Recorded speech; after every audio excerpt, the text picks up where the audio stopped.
OK, let's go back to this weekend's big story now, the Irish decision to ratify the Treaty of Lisbon. The UKIP leader Nigel Farage is with us now. Nigel Farage, welcome. I know you're just back from Dublin, where you've been spending UKIP money on leafleting people. You resent it when the European Union pokes its nose into the affairs of Britain. What are you doing poking your nose into the affairs of Ireland? Well, we did it as a group in the European Parliament. There are 9 different nations that make up the Europe of Freedom and Democracy group. We used European Parliament information budget money to put some messages out in Ireland. But, I mean, listen... You can't see anything hypocritical in it, can you? This was a pea shooter against a massive artillery barrage. The yes side outspent the no side by a factor of at least 10 to 1. I mean, and even the broadcasting standards. You know, both sides didn't get 50% each in the media. The whole thing was a travesty of democracy. OK, but there was a general point I was making. If you resent Europe sticking its nose into our affairs, what are you doing sticking your nose into Irish affairs?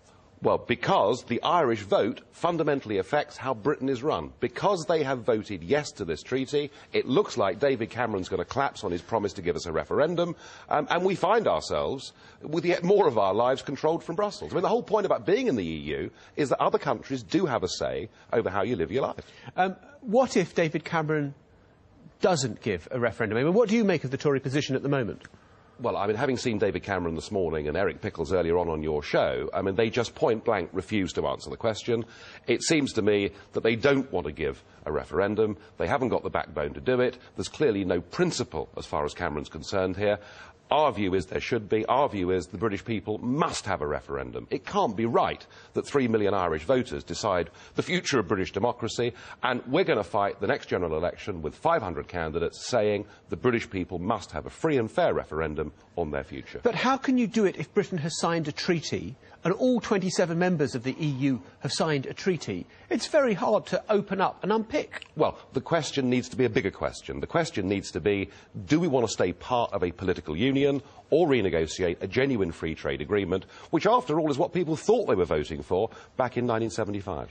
You've compared the Irish vote to a Zimbabwe vote. Yeah. What exactly was like Zimbabwe? Were there club-wielding ZANU-PF war veterans going around? There was, as I said earlier, there were millions of euros of taxpayers' money being used to just plaster the place with pro-yes adverts. We had the Broadcasting Commission in Ireland. You don't think the comparison to Zimbabwe was a tiny bit over the top? Well, hang on. The Broadcasting Commission of Ireland said that in this referendum, just this one referendum, there was no need for the broadcasters to give equal airtime to both sides, and so we saw over 70% of the coverage going to the yes camp and not to the no camp, and we had politician after politician... It's still not Harare. Well, they told a pack of lies. They said that this treaty would in no way affect the Irish constitution, so they used taxpayers' money. They broke the law on broadcasting standards. I think the whole thing was an absolute travesty. OK, you talk about television time. It looks like we're going to have television debates for the general election. You happy for them to go ahead without you playing any part? No, UKIP came second in the United Kingdom in the last test we had, which was the European elections on June the 4th. We are clearly the 4th biggest party in the United Kingdom, and we should be involved in some way in those debates. So what are you saying? You'd go to law if you weren't? Well, I don't know whether we can. I mean, clearly with independent broadcasters, privately owned broadcasters, we couldn't. But, I mean, the BBC has a charter. Do we want to fight a court case with the BBC? No, I think we'd rather persuade you that we should take some part in these debates. But do you believe you will ultimately be part of them?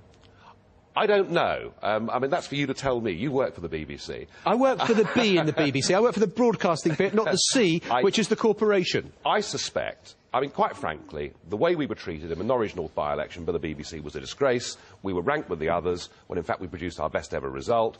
Please, if the Trust are listening to this programme, watching this programme, we should be a part of it. I'm glad you realise it's not down to me. Nigel Farage, thanks very much indeed.